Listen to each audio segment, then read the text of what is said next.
All right, and we're back for another episode of the Lakers Fast Break podcast.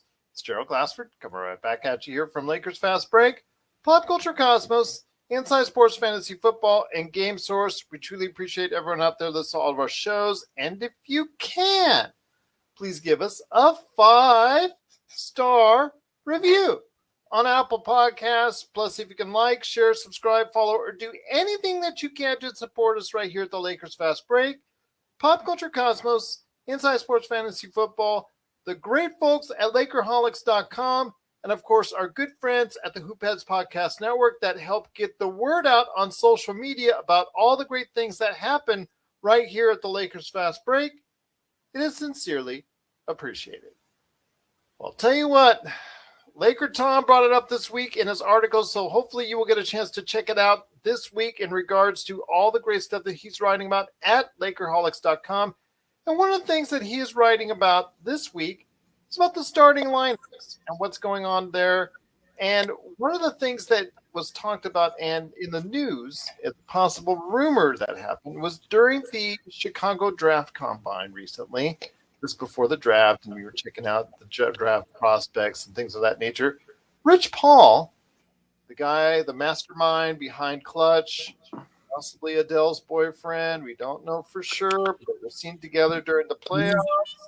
We'll have to wait and see what the tabloids will say about that. But he was there, and supposedly he indicated that his clients, Anthony Davis and LeBron James, were more willing this upcoming season to not only play a more substantial amount, but possibly even start during the regular season at the 4 and the 5. And this brings a lot of great news, hopefully, to a lot of Lakers fans out there, including all of us here at the Lakerholics, because we have said ad nauseum, because I think that at this point in time, it's ad nauseum about how LeBron should be at the 4 and AD should be at the 5. So we're going to talk about the possibility of that happening and the reality of it, if it's going to be a given, because training camp is less than 2 weeks away. We're right around the corner. We'll also be talking about if AD's out of the game or if AD is injured or whatnot. What if LeBron starts at the 5 or plays a substantial amount at the 5?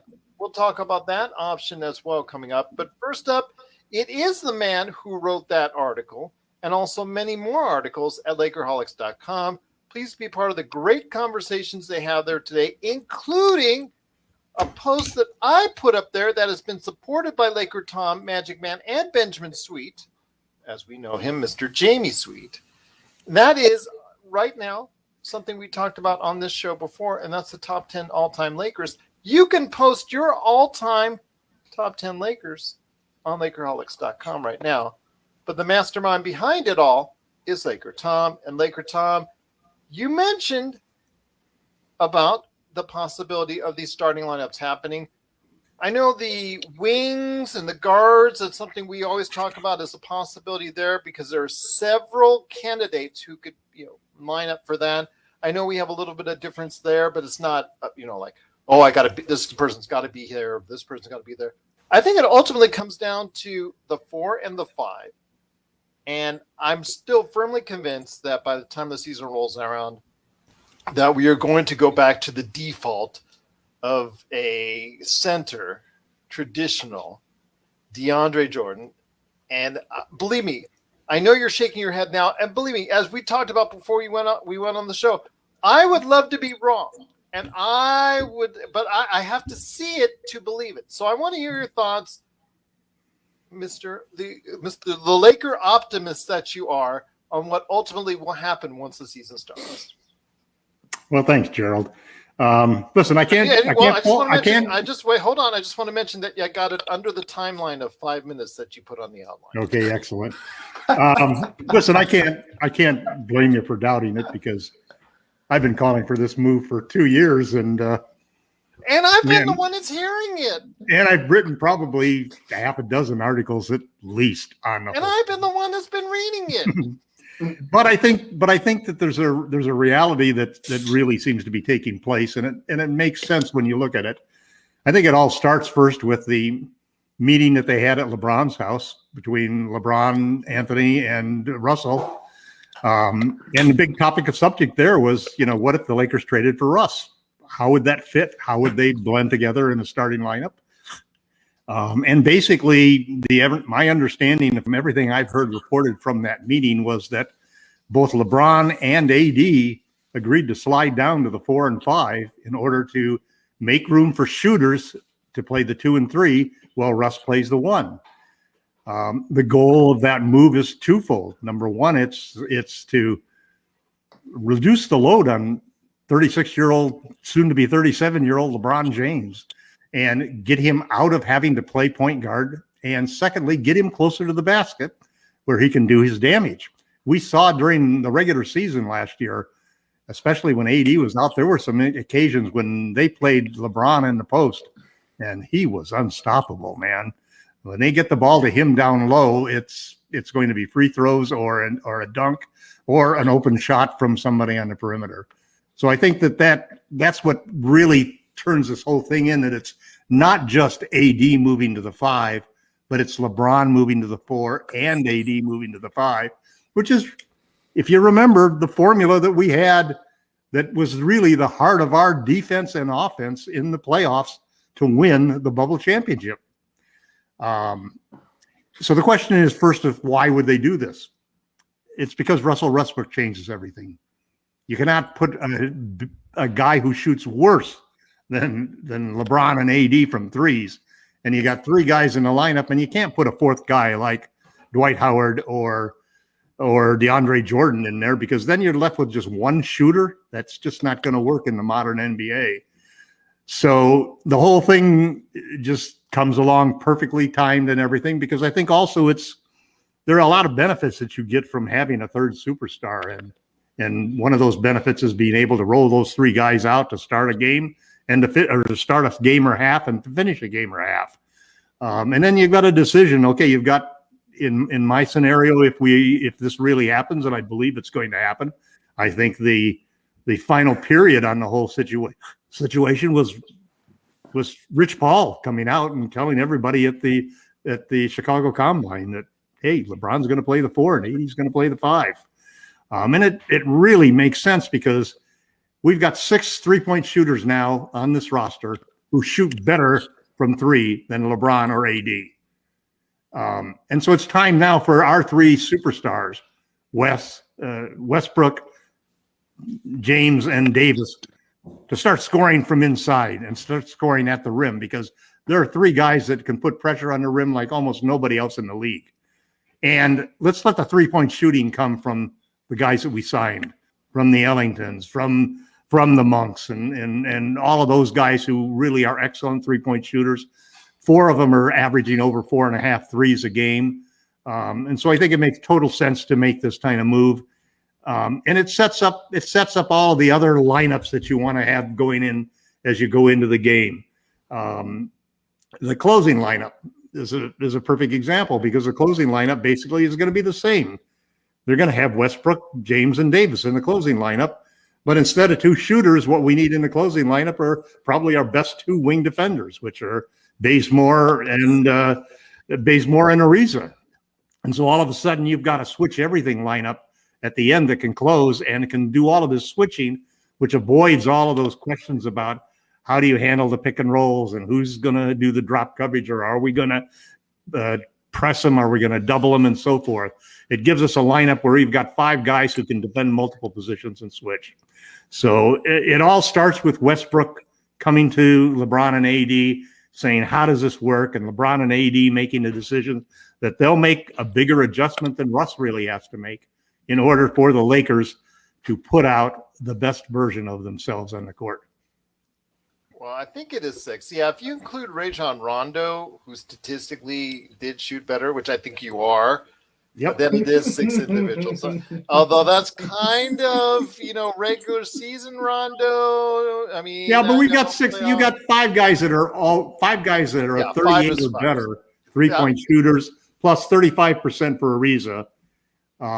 And then Rondo even shot well again when he played for the Clippers. I was actually surprised. Well, as the playoffs, 37.5%. That's what I mean. Playoff Rondo shoots better. Playoff Rondo is a better 3-point shooter than regular season Rondo. I think we can all agree upon that. That's not even close. Right. Yeah. But, when you look at the roster, what did we add? We added 2 good wing defenders. We added Dwight Howard, who I think is going to be extremely important because there's going to be one lineup, where Howard is going to be playing center because you're not going to have AD play it all the time. I think there's going to be one lineup where you're going to have LeBron at center. I could see LeBron with. You could take that starting lineup and just put Rondo in there instead of Russ, and have LeBron play the 5 instead of an AD play the 4, and all of a sudden you've got a great lineup there that can kill people. So I'm really happy about the moves. I think a lot of it also is time that the Lakers got overexcited after the bubble championship, and then made some mistakes. You got overexcited after the bubble. I definitely did, Gerald. I've never tried to duck being wrong, and most of the time when I have criticism of the Lakers, I would actually rather be wrong than right. But I think they've done a great job. We've added tremendous playmaking in Westbrook and Rondo. We've added tremendous shooting with the 6 guys that we've added in there. We've got a couple of good defenders. We brought Howard in. Hopefully, LeBron and AD are going to be healthy and moving forward. I think that they can finish first in the West. They can finish first in the NBA. I think they can win 65 to 70 games. And this is going to be one of the most exciting Lakers teams that we've ever seen. It's Showtime 2.0. You heard that here first. He did mention it to me off air, and I thought he was smoking something. So I just wanted to make sure that he's actually on the air. I mean, what time is it? Friday night? No. There you go. Absolutely. Again, this is coming from this older team that is going to have some rest. And I said 55. I said 55, which is around where Las Vegas has it. And I'd say 55 just because the rest factor and the things that, there's little the West injuries. Is stacked too. Yeah, the West. I think it's more even this year. I think East. A lot of people are pointing to the East as having some really good teams, and actually that the East for the first time in a long time could have an advantage as far as overall. I just think it's stacked. I think there's 20 teams that can realistically count the playoffs as something that's a realistic goal. At least 20, maybe even 22 to 24. That can go ahead and do it, but I really think that this time that it's going to be very competitive. But I think the East and West, if you want to give a slight edge, I'd say just because of the fact that they've won the championship in the East, let's go with the East a little bit stronger. But I think right now both the East and West have several candidates to go a long way in the playoffs. But here today to talk about where the Lakers stand as far as their starting lineup is concerned, it's good man indeed. You got to go ahead and check out what he's doing, and he's doing a lot at Lakerholics.com. It is our historian and the man who just petitioned the NBA to say, hey, I want to go ahead and give off the 75-player deal for the best 75 players in the 75 years. Why are you letting other people pick it? Let me pick it. But I don't think he got the call back from Adam Silver anyways. But he can always do it on Lakerholics.com. It is Mr. Sean Grice, a.k.a. Magic Man. And Magic Man, great to have you back on the program as always. Again, I truly appreciate everything that you bring to the team and everything that you bring to Lakerholics.com. And thank you so much for updating everything that's going on there, especially the posts that I put on with the top 10 all-time Lakers. But I want to hear your thoughts, my friend, as our historian. You know better than anybody as far as what kind of things and changes that need to be made, especially in the starting lineup. What do you foresee, at least early on with the Lakers as far as the starting lineup is concerned? I'm thinking myself that they will not showcase that 4-5 LeBron AD matchup right away. I really think that they're going to go ahead with the traditional, let's make Laker Tom angry and go ahead and start DeAndre Jordan. That's my personal thoughts. I really don't like that myself, but I want to hear your thoughts on what they're going to do for a starting lineup. I don't like it either, Gerald. But you're the historian, and you've seen the history, especially with Frank Vogel, how that he loves his 7-foot centers. Absolutely, he does. He above all things, he would rather start a 7-foot center that will slug it out in the post rather than somebody like Tom and you have eloquently said needs to shoot. So it opens up room for everybody else. I really believe, Gerald, that in order for this situation to truly work, somebody has to sacrifice a lot of their usage rate for the betterment of the team. Now, historically, Kareem Abdul-Jabbar leads the NBA in points with over 38,000 plus. If you correlate his points with his usage rate, you'd find something very interesting. While he is the number one scorer all time, he's also the 122nd player all time in usage rate. That's an incredible statistic when you really think about his efficiency. If you really sat down and thought about that, it would blow your mind. So, can the Lakers find a way to reduce LeBron's usage rate while also maintaining Russ's usage rate? That's going to be the difficulty, Gerald. It's almost trying to find a needle in a haystack, because in order for LeBron to remain efficient, he would have to shave off either some of his points, some of his rebounds, or some of his assists while still maintaining a positive net rating on the court. I think, like we talked about earlier, I think this is going to take some time. I really don't think we'll start, like you said, I really don't think we'll start seeing the fruits of LeBron at the 4 and AD at the 5 until maybe February, when we'll start to see certain things come. What's the expression I'm looking for? Kind of like when the smoke clears, I think we will end up seeing LeBron at the 4 and AD at the 5. But like you said, Gerald, I think for the first 6 to 8 weeks, Frank Vogel's just going to fall into bad habits. Bad habits. I'm just like I said, I'm just going off of what I've seen, and I would love to have something surprise me and be something new, because I think ultimately that if the Lakers are going to go ahead and be on top in the Western Conference, AD has to play at an MVP level. I really think that AD has to be the key to this entire season. LeBron is going to be LeBron. He's going to give you everything that he can to be right there as one of the top 10 players in the game. But when AD is playing like one of the top 10 players in the game, there's nobody that can match up with the Lakers. And I'm going to admit that right now. But the problem is that the Lakers continuously find ways with injuries or lineup changes, or just basically through stubbornness want to go ahead and not put out the best 5 for the best amount of minutes possible. And this irritates Laker Tom for years. But before I get back to you, Laker Tom, on the scenario that you just mentioned earlier about LeBron at the 5, before we go back to him, your thoughts on possibly LeBron seeing quite a bit at the 5, because LeBron surrounded by Russ and 3 shooters while AD's out. That's very intriguing, and that could be a very big possibility at certain points in the season.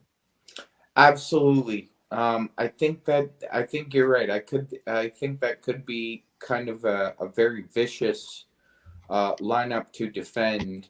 I'd be interested in what LeBron's feelings are about that, playing, anywhere from maybe 8 to 12 minutes at the 5. That'd be interesting. I don't think he'd be necessarily against it, especially with your scenario, Gerald, with him, 3 shooters plus Russ.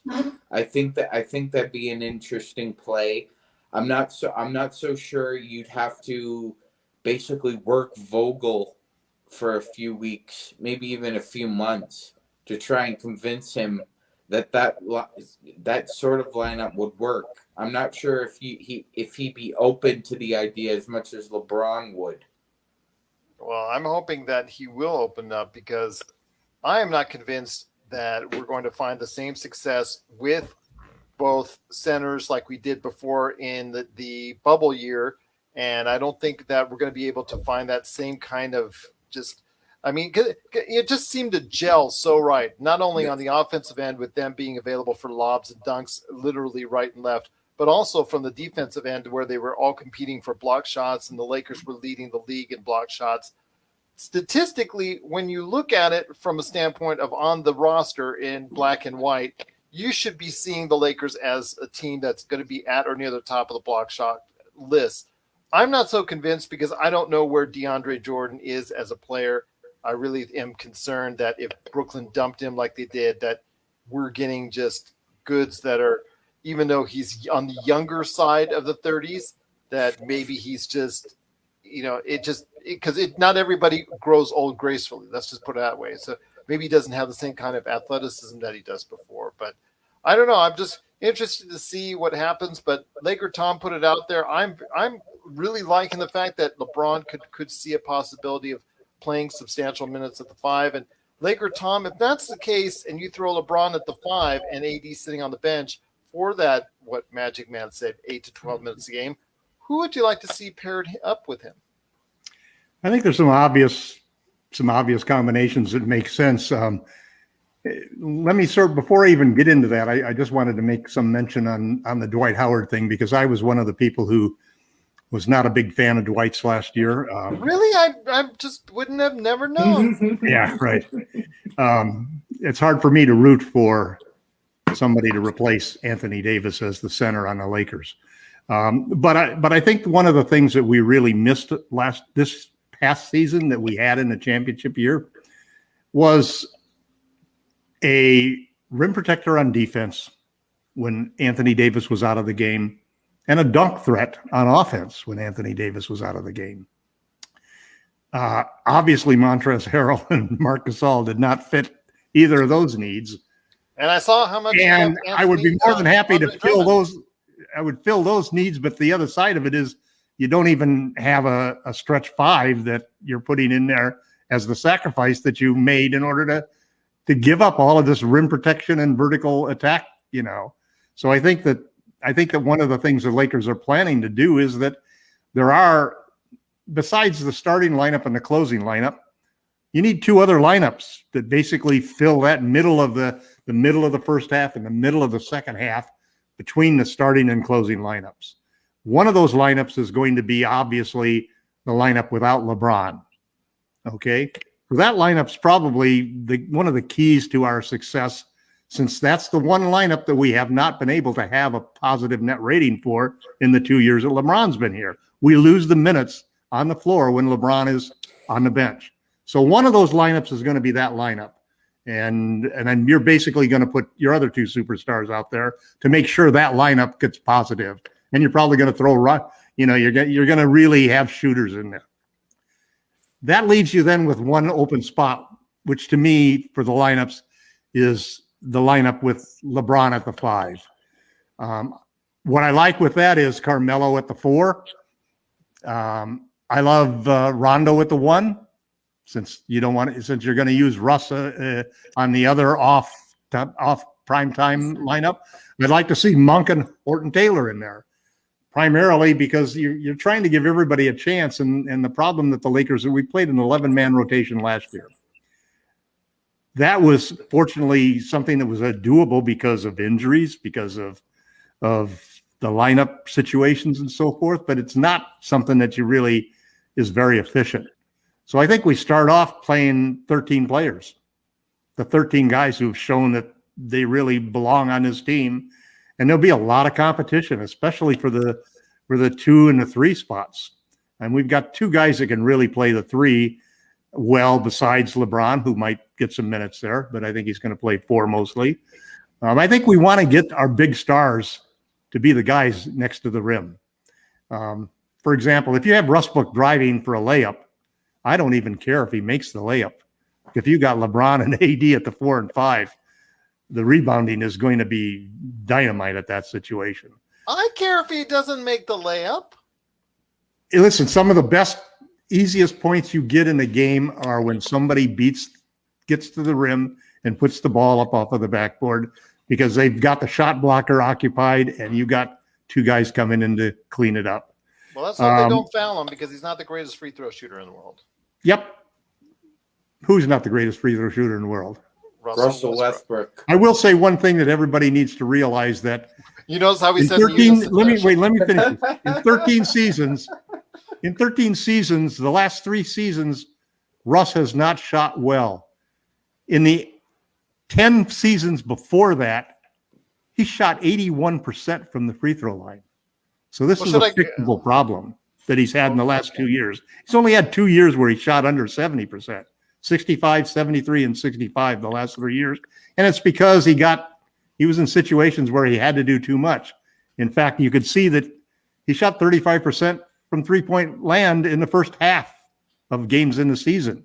It's the second half and the fourth quarter especially, where he has been forced to press and do more that he won't have to do with the Lakers because of LeBron and AD. So if he just plays within his own capacity and doesn't overdo it and doesn't press going down, I think we'll be fine in that sense. But LeBron at the 5 is, we saw that last year here's the thing that is the biggest thing about this whole move that everybody forgets. It's not just a reshuffling of the players in different positions and it doesn't have any meaning because it has such a dramatic impact on the offense and the defense. Offensively, imagine a 5-out with LeBron, AD and Russ, and let's say you've got 2 shooters there, Ellington and Nunn, for example. And you play them 5 out, how are they going to stop you from getting to the rim?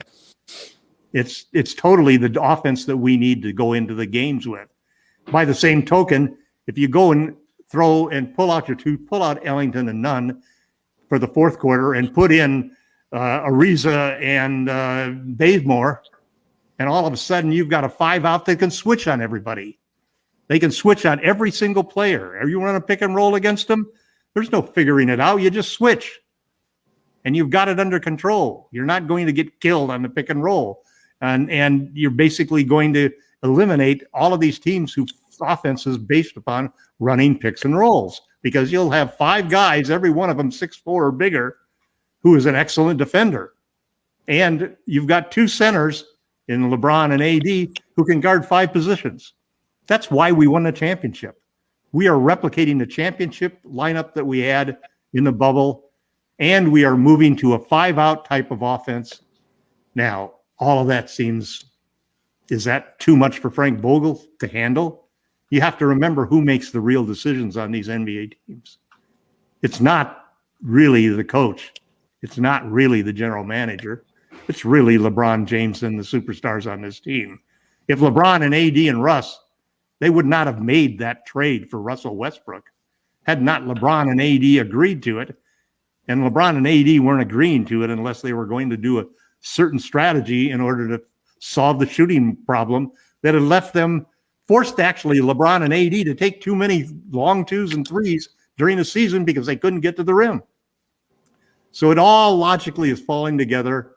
I don't think there's any question in my mind at all that on starting day, you're going to see Russell Westbrook at the 1, LeBron James at the 4, and Anthony Davis finally at the 5. I also happen to think that Anthony Davis has thought a lot about how his last year ended. And I think that he's also thought a lot about what he really wants out of himself as a player. Is he going to be one of those guys who's got a ring and satisfied? Hey, I'm 28. I got my ring. I don't have to worry about it. I don't have to be I don't have to be CB3 looking for that ring at this point in my career. James Harden. James Harden looking for it and so forth. Instead, he's got his ring. Now the question is, does he want more? That's really the question that he has to answer for the Lakers team and for the Lakers fans. I think he's going to come in and have a tremendous year. I think LeBron's going to be up there among the leading scorers in the league. And I think his focus the next 3 years is going to be to overcome Kareem and win that that championship for the most points ever scored. I think Russ is going to be terrific. I think he'll score a little less, but I still think he'll get the same rebounds and the same assists that he got. I do think he will shoot fewer 3s. I think LeBron will shoot fewer 3s. I think AD will shoot fewer 3s.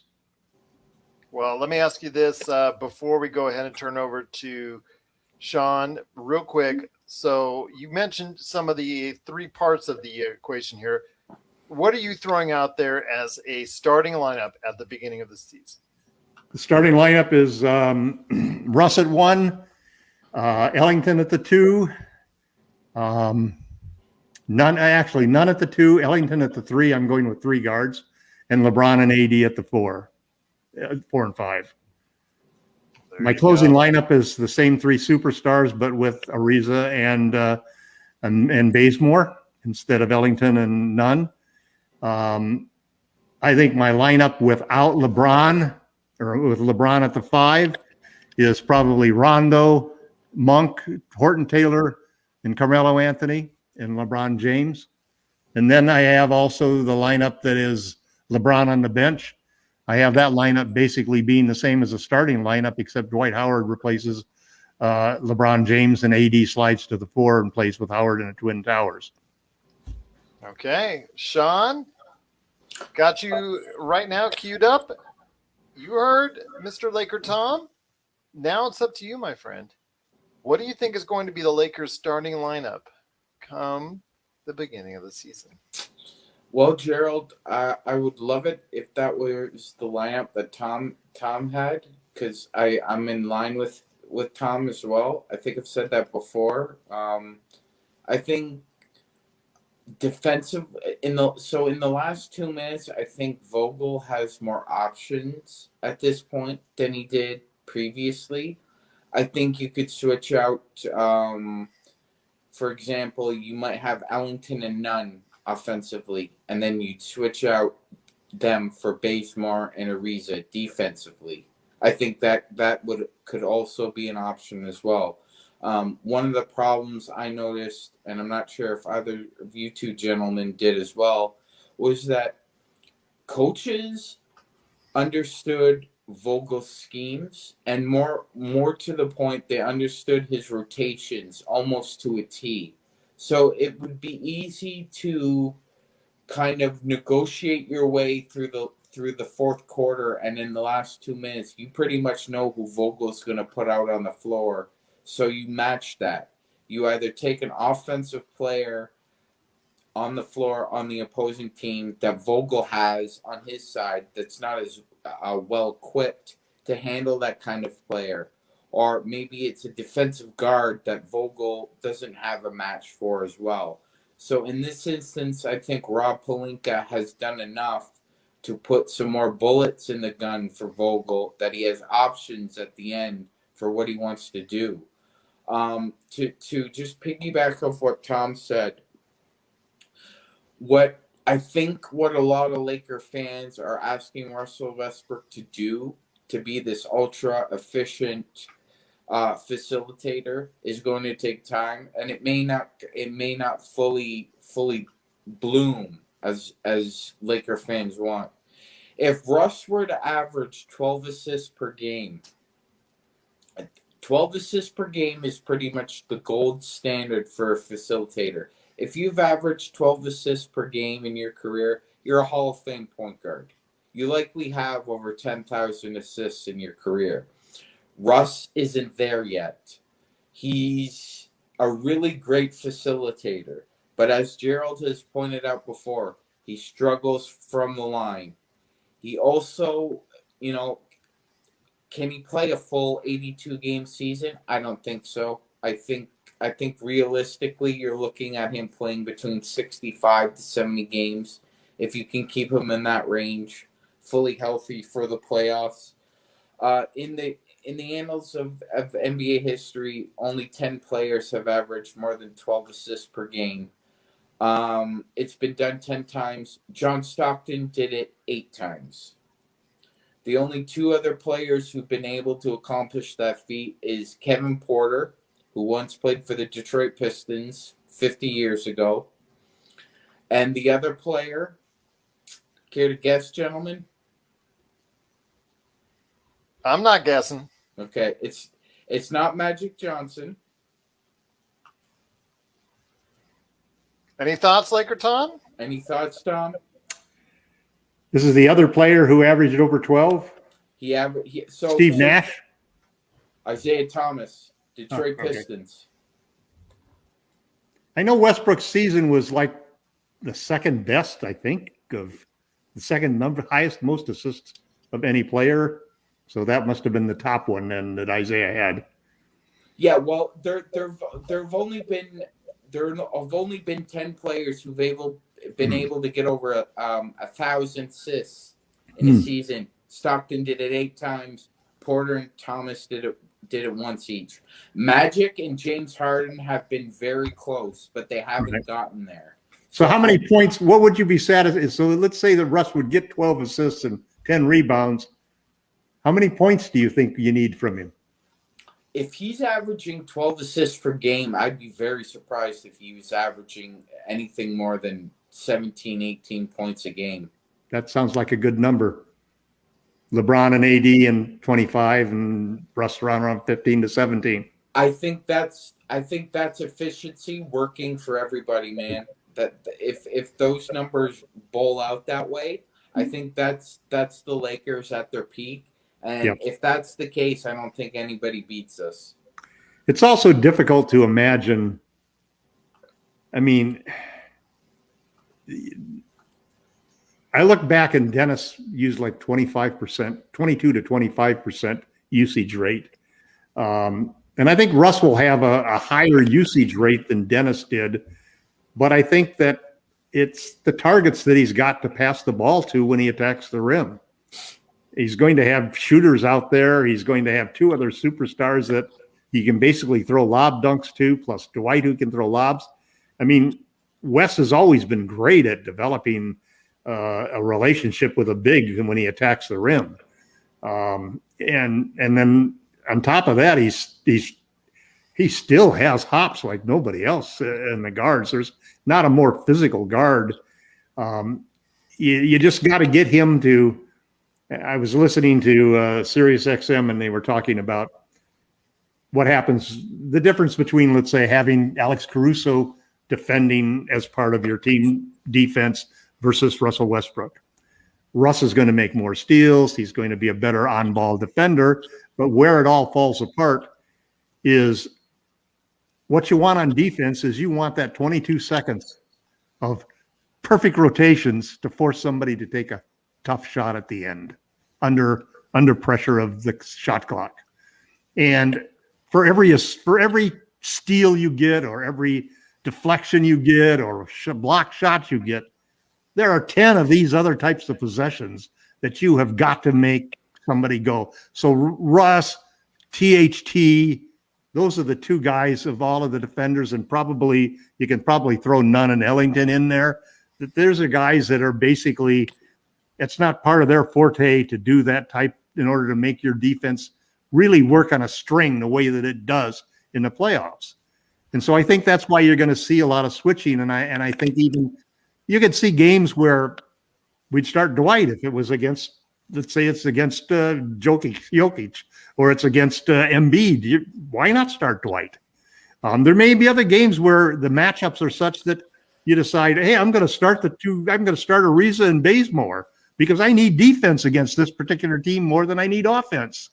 And Bazemore, and they're both efficient 3-point shooters. They're not as volume 3-point shooters as Ellington and Nunn, but they can put the ball, they have gravity out behind the 3-point line. And then also I don't think you see Frank do things differently than he's done in the past. If some guy is smoking hot during the game, you can bet he's going to get a shot. He's going to get a chance to finish the game up. I happen to feel that we're going to get a lot of load management simply because we have, number one, 3 superstars, which means you can always give a superstar a day off when he needs it. Secondly, you've got a deep bench of 13 players that actually really deserve playing time. And probably by the end of the season, we're going to narrow that down to 10 or 11. So you got opportunities to give those guys rests too. And then lastly, I probably disagree with Gerald and you, Sean, about the competition in the West, because there's a couple of teams that are hurting. The Clippers, who would be our normal biggest competition, may not have their best player Kawhi for the entire season. And you've got other injured players, that are sitting out there that are going to affect teams like the Jazz. And so I think the Lakers have a good chance to swarm through the regular season. And it's sort of the last thing that I think is kind of important to notice. I keep hearing this, and I've been hearing this for 2 years. Let's just eat up minutes at center in the regular season, and we'll switch over to playing AD at the 5 and LeBron at the 4 in the playoffs. Does anybody see the dichotomy and the ridiculousness of that whole thing? The regular season is the practice season. That's where you figure things out. That's where you get all of the ins and outs and the details and the fine tuning done, so you know how to use this type of defense and offense, the small ball offense and defense that we're putting. You know how to use it against every type of lineup that's out there. What are you going to do against the Embiids? What are you going to do against the Jokic's? What are you going to do against the teams that, like the Warriors, who have got great three-point shooting and so forth? So you make adjustments and you play the way you figure out exactly what your strengths are during the regular season by playing the same way. Now, the Lakers tried to do that last year, because what they didn't want to do is they used to have a drop coverage in the championship year when they had Dwight and JaVale, because those guys can't get out to the perimeter to defend. So you can't trap with them and so forth. And so they played that type of thing, and then they made a switch in the playoffs. And they were fortunately lucky to make that switch and have it work. But everybody forgets that they also had LeBron James and Anthony Davis shoot 40% from three, which they did not do during the regular season last year or in the championship year. They both were just red hot from outside. So you've got to take a look at where you really stand in relation to the other team. The Brooklyn Nets are the heavy favorites of everybody to win, because they have 3 superstars, and all 3 are outstanding three-point shooters. We have 3 superstars who are better playmakers, better defenders, but they ain't better shooters. Tom, can I ask you a question? Real quick, because we're going to head on out here real quick. Sure. So, Tom, have you seen pictures of Nikola Jokic lately?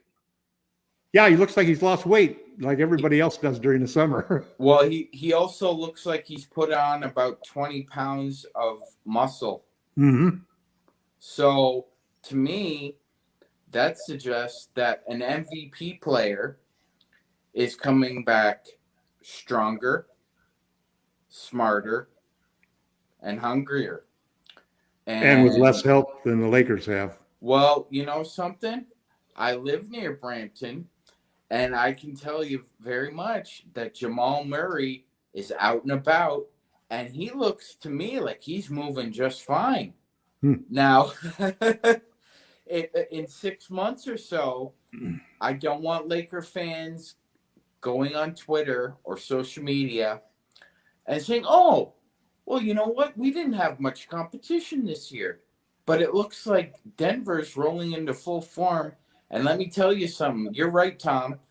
A team shouldn't be looking at themselves in the mirror going into the playoffs saying, oh, well, yeah, well, you know what? We've played this style. We'll just flip the switch. Yeah, we'll just play this. It doesn't work like that. You need practice.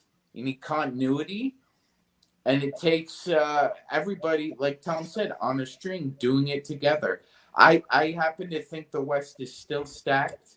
I think, look, the Clippers may surprise people. They may even surprise me. I think they're a play-in team right now.